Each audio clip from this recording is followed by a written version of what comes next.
This is day 5, daily writing. I consider this a superpower. Most people will think this is nuts. When they were in school, they hated writing, so when you wrote your last paper, you were grateful to be forever done with that part of your life. A strange thing happened to me a few years ago. I started writing every day. Just whatever came to my mind and whatever I was thinking about that day, I would write that down.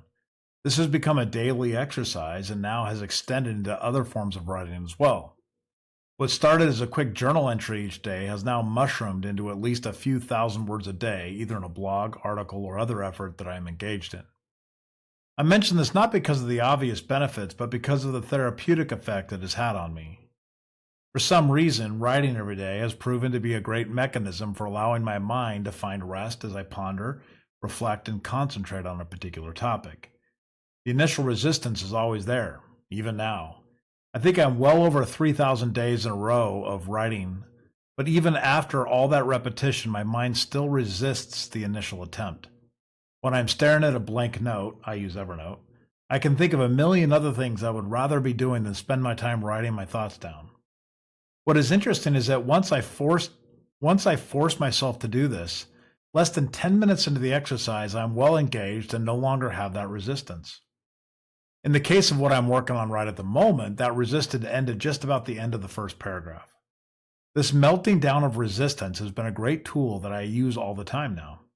I know and understand my mental resistance, and I find that I can defeat it much easier now than I used to be able to do so.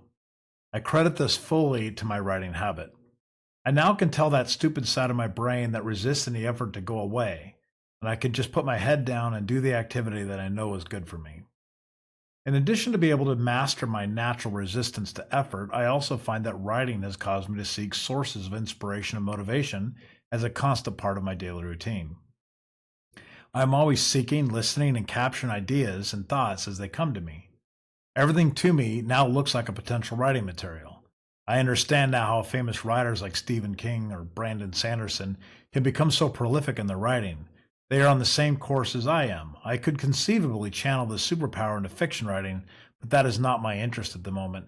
However, I now understand how and why they are able to put out more volume than most authors. Once you commit to an everyday process, you get better and better at it. You also get better at looking for and sucking up ideas like a sponge. Idea flow is one thing, but even better, it has become the mindful state that I am in while writing. When I am flowing ideas out, my brain goes into a rather still state. Normally, my brain activity is in constant spikes and depressions, but when writing, I am steady. I have often wondered if I could tell a significant difference in brainwave activity while writing versus doing another activity if I sat under a biofeedback machine. The reason that I can say this is that I made a 365 commitment to meditate every day for 365 days in a row. That exercise taught me what this feeling of being mindful feels like. When I write, the feeling is the exact same. I'm going to hesitate to say this, but I think I actually love writing now. That pains me to say because most of my life I said the opposite. Now I just do not feel like I can end the day without recording at least one blog entry. I feel restless and unable to relax until I've sat down and written at least 1,000 words. I've had many people approach me and say, you should, and offer some advice on how to monetize my writing. Honestly, to me, it has become just what I do.